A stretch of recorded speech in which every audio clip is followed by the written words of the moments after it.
did domain, we talked about there being only two scenarios where you have to be careful with it. Otherwise, it's always all real numbers, right? So those two scenarios, again, were if you have a fraction or if you have a square root. So if you see one of those two things, or both of those two things, like we do in problem D, then you're going to have to figure it out. Otherwise, if it's anything else, like, for example, this one, what would the domain be here? Yeah, there's no fraction, there's no square root, so it's all real numbers. Same with this one. Let's see, any other stuff going on here? What about this one? What would the domain be? Yeah, there's no fraction, there's no square root, no problem, okay? Let's go back to this last problem. So here we have both. We have both problems that we have to deal with. Let's start with the square root. When we have a square root, we are only allowed to take the square root if whatever is in the square root is 0 or higher, right? You can't square root a negative. So we start by saying that. We're going to go ahead and solve this like normal. So move the 1 over. Divide by 3. Okay. So the square root has this domain. But that's not all. We have a fraction. Okay? So what's the final piece here? What is the denominator never allowed to equal? Good. And so now we're going to go ahead and solve this again. Do you know what value makes this equal to 0? I mean, we already figured it out. The negative 1/3 is what makes it 0, right? So all we're going to do is just say, you know what? We don't want to include negative 1/3, so we're just going to make it greater than negative 1/3. And now we're okay. So then the domain would be x is greater than negative 1/3, which if you write in interval notation would be written like so. Okay? So if you see a fraction or square root, that's when you got to be careful with the domain. Otherwise, it's going to be all real numbers. Okay? For now. Eventually, we'll throw in more stuff, but not yet. Any questions before we move on?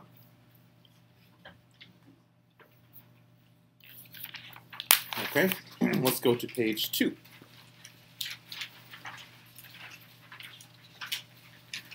For today. So first, before we do difference quotients and then do a couple of other problems, we're going to talk about how you combine functions. In other words, how you add, subtract, multiply, and divide them. Okay? So you pretty much do what it looks like you would do. If we want to do f plus g of x, you are just going to add the two functions together. You're going to take f of x and g of x and combine like terms. When you're subtracting, if you do f minus g of x, similar. You just take the first function, subtract the second one, and then combine like terms. Okay? Same with multiplication. You just multiply them. If you're dividing, you divide them. Okay? So it's pretty straightforward. Let's do one more thing. Okay? When you're adding, when you're subtracting, and when you're multiplying, the domain is the intersection of the domains of f and g. So in other words, you kind of look at both domains for f and for g, and you kind of combine them into one domain. Kind of like what we did in this last problem here. We kind of looked at two separate functions. First we looked at the square root, found that domain, and then we realized, hey, we have a fraction, so then we found that domain, and then we combined it for one final answer. Okay, so that's what we're going to do anytime we are adding, subtracting, or multiplying. When we're dividing, okay, it's the same thing, so it's still, the domain is still the intersection of domains for f and g, but the denominator cannot equal 0. So that's the only added piece there. When you divide, you can't divide by 0, so you have to kind of think about that as well. Okay? Let's see what else to add. Oh, final thing before we start doing some of these. A lot of times it's helpful for this scenario to find the domain before simplifying whenever you're doing a fraction. Okay? Because a lot of times what's going to happen is that that domain or that fraction might end up looking like something else, but you still have to work off the original problem. Okay. Let's go ahead and find the domain first. So we're going to add, subtract, multiply, divide these, but let's find the domain for all four of these first so that we have them in front of us. Okay. What was the domain for this one again? Good. This one, what's the only problem here? Yeah, we have this denominator. It can't divide by 0, right? So we're just going to take, thank you, Philip. So we're going to take the denominator and figure out when it would equal 0. What x value do we not want to see here? 1. Very good. So the domain, we have all real numbers for f, x not equal to 1 for g. Now we have the second one. We have a square root. Right? So how do we find the domain for a square root again?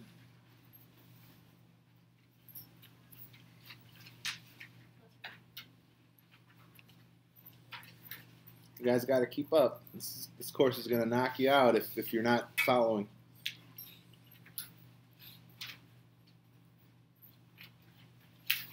Do we make it greater than or equal to 0? What? Yes, what do we make greater than or equal to 0? What's inside? Perfect. And in this case, it's literally just x. So we don't have anything to solve for. That is our domain. Okay? Last one. What is the domain for j? Why? Yeah. There's no fraction, no square root. It's going to be all real numbers. Okay? All right. So with that in front of us, now let's go ahead and start talking about setting these up. So if we're doing f plus g of x, we're going to take f, which is 2x plus 1. Then we're going to add g, which was 5 over x minus 1 minus 2. Okay? And now we simplify this. So there's really nothing to distribute. We're just going to combine like terms if we see any. The 2x for now is good. Can I combine the 1 with anything? Positive 1 and negative 2 equals minus 1. And then we still have positive 5 over x minus 1. Okay? Now, I'm not sure on my math lab how far they want you to go. For me, this is okay. Okay? But I have a feeling that they might want you to combine and actually add the fractions together. So we might as well review that at least one time. So if we put this entire thing over 1, you guys remember how to add fractions together if the denominators are different? What do you have to do first? How do you add a half with a quarter? And then for 1/2 and 1/4, what would the common denominator be?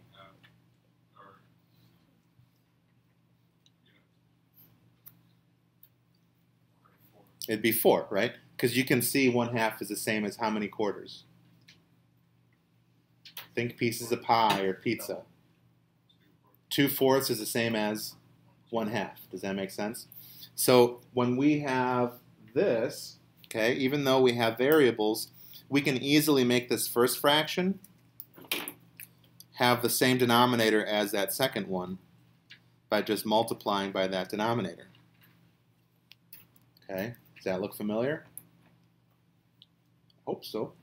And now you're going to go ahead and distribute or FOIL, which you guys should be comfortable doing.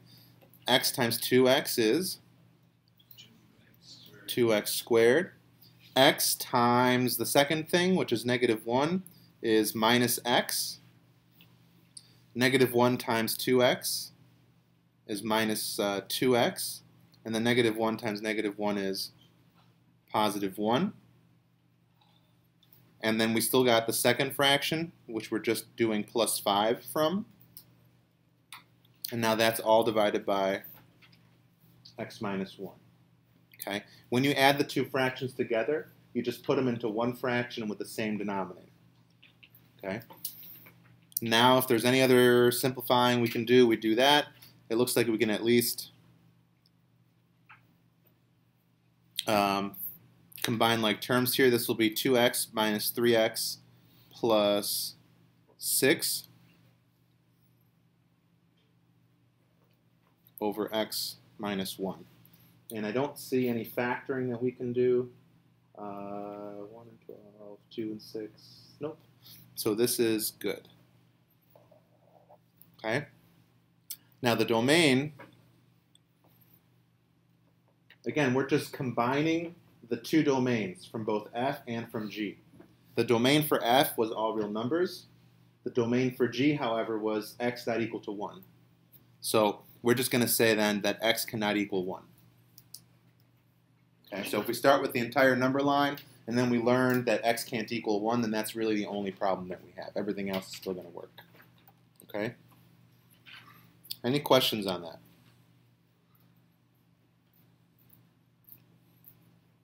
Okay, let's work through this one.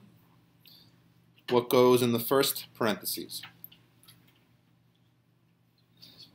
2x plus 1 minus. Second one is just the square root of x. There are literally no like terms here.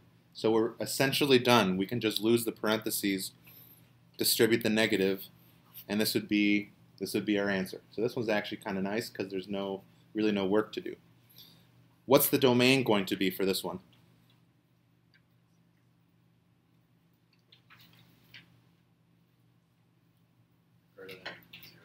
Good. Okay. F, all real numbers. Cool. H, however, has a greater than or equal to 0 domain, so we're going to use that one instead. Okay. So if there's 2 and one of them is greater than or equal to 0, and the other one's not greater than or equal to 0, use that one. Yeah, and so think of what the word intersection means. So imagine we have our number line, right? I think this will clarify if you're a little confused. The first domain was all real numbers, so that's literally, everything on the number line, right? And then the second domain was 0 or higher only. So if we do that one, let's say 0 is right here, then 0 or higher is over there. Do you guys see where the overlap is? The overlap is this piece right here where the two are on top of each other. So that's why we go with greater than or equal to 0. Does that make sense? Good question. Okay. Let's do... Why would it be greater than or equal to? Wouldn't it just be greater than 0? No, because you can put 0 in there. You can take the square root of 0, Yeah. right? The only time you actually don't want to include 0 ever is if you have a denominator. Otherwise, 0 is going to be okay. Okay, let's go on to C. Now we're doing F times J. Why don't you guys do that one real quick? Start brushing up on those algebra skills.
Busting out calculators already?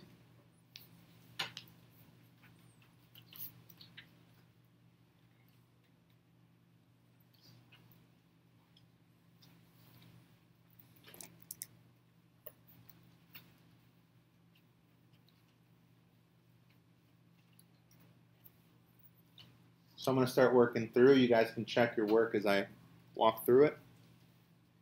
So that'll be negative 8x squared.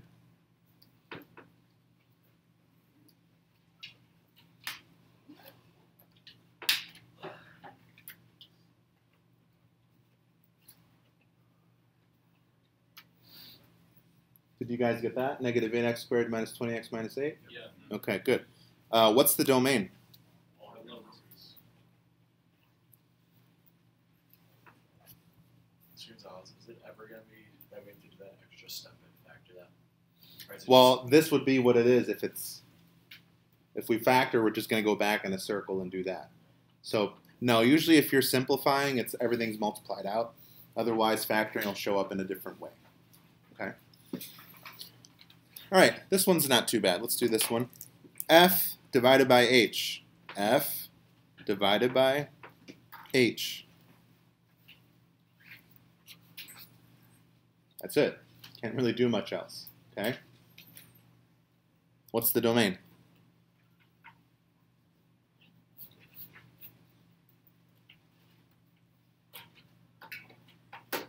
greater than or equal to 0? Wait, no. You're close. It's greater than 0. Just greater than 0. 0 because it is now. Right, so it looks like it's greater than or equal to 0 because that's the original domain for the square root. But because we have it in the denominator, we just take that 0 out. So it's just higher than 0. Make sense? Do we write it like that in the parentheses, or do we write it like x? Yeah. Either way, you got to be comfortable with both. On an exam, I'm not going to care how you write it. Typically, I don't think we really say one way or the other. You could write in words, x is bigger than 0. That would be fine too. But on my math lab, it'll tell you, I think, use interval notation or write it as an inequality. So just make sure you follow that. Okay. Let's do E. Now, there's a couple ways that you can do E and a couple ways that you can do F. Okay, I'm going to show you what I think is the easiest way, which involves less work. So first, F minus G of 10, we have to recognize that that's the same thing as F of 10 minus G of 10. Okay? And now you should be able to figure out each one of these separately and just, subtract whatever those two answers are. Okay? So if I do F of 10, what do I get when I plug 10 into the equation for F? And then if I plug 10 into G, that's going to be a little bit trickier. So it'll be 5 over 10 minus 1 is going to be 9 minus 2. Okay, and yeah, if you have a calculator, I suppose since this doesn't have any variables, you can just type all of that in and then convert it to a fraction. That's probably the fastest way to do it. What are you going to get when you do that? You guys know how to convert into a fraction on the calculator, right? Oh yeah, we did that in the probability unit at least. I'm getting 166 over 9. What is it? I'm getting 166 over 9. 166 over 9. Okay. You guys try F real quick.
multiplying?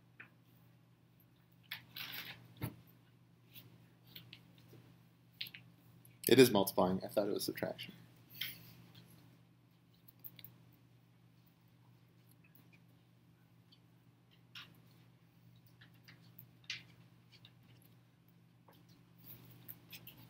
Thanks for catching that.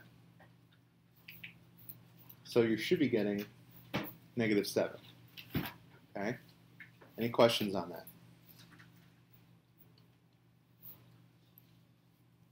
All right. Let's go on to the last page. Examples, these last two examples are actually a little easier. We can do those at the end. But this is kind of, this right here, you guys, this is the toughest part of the section. It's not so much because it's hard, it's just that there's a lot of little steps along the way. And usually the more work there is, the easier it is to like lose a negative somewhere or make a little error. Okay, so you got to be really careful when you're doing these kinds of problems. So this right here is what we call a difference quotient. Okay, for those of you that will go on and maybe take calculus, you guys will see these quite a bit because they have the derivative is what this turns into eventually. Okay, so it's good that you guys get some exposure to this and learn how to simplify things that are difference quotients. Okay, so first I'm going to explain this one way. If you look at just this part, what does this mean to do? FOIL f to x plus h. It does not mean to FOIL. What if this had just said f of 5? What would you do with the 5? Plug it into the x, right? So even though this is a variable expression, you're going to take this and you're going to plug it into whatever the f is, whatever the x is for the f function. Does that make sense? Okay. So for example here, let me just write that out first. F of x plus h is going to be -3 times x plus h plus 7. Okay, do you guys see where that's coming from? I'm just putting in x plus h instead of using the x. Okay, and then now you're going to simplify this. What do we do with that -3? So -3x minus 3h plus 7, and now that's the first half of the top. Okay, there's no like terms there. You can't really combine anything, so that's good. And sometimes I like to actually just write it out so we can see it. F of x is just -3x plus 7, so I'm just going to write it down. Okay. My next step is going to be to just write out what this is going to look like now. Okay. So f of x plus h minus f of x, and again, I'm writing a little more than you need to, but just for this one problem. I'm just going to do this and put it in parentheses.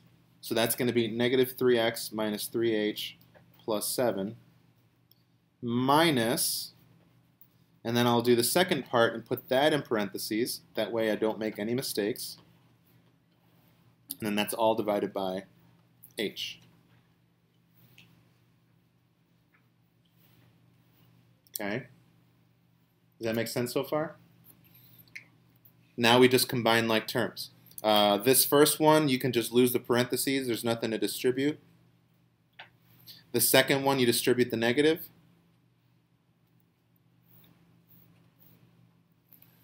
Okay. And now with this, for every single difference quotient problem, it kind of blows up and becomes a hot mess for a little bit, but a lot of things end up canceling. So if you're doing things right, a lot of stuff's going to cancel out and turn into something easy. Do you guys see anything that cancels out? What else? And so what's left? -3h over h, but what's h divided by h?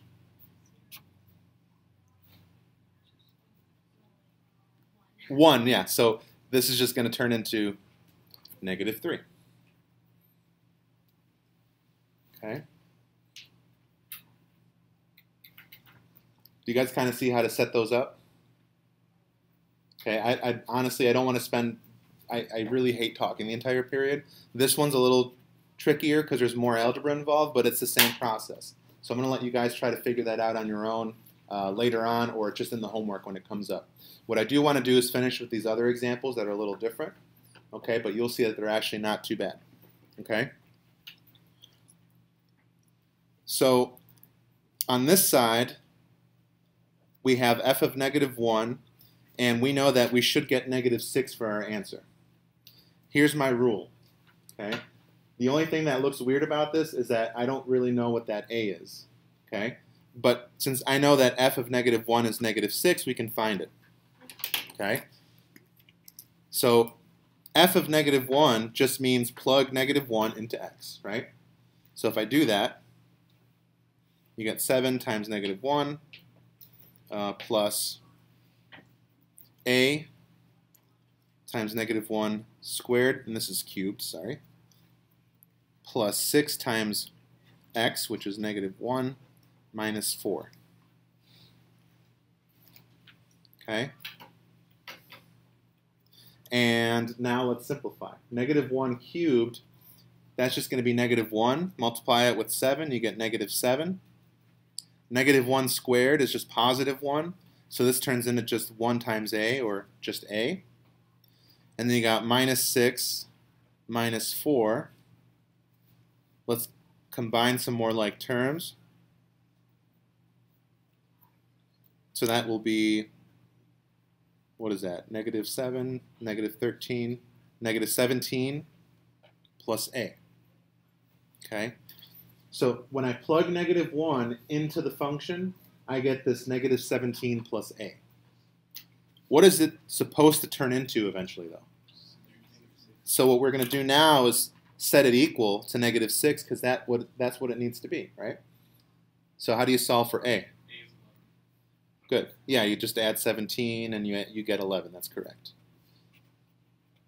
Okay? Did that make sense for that one? This one's similar. Okay? Just a little bit different looking for the function, but same concept. So instead of taking up the time, I'll just end the notes there. And you guys have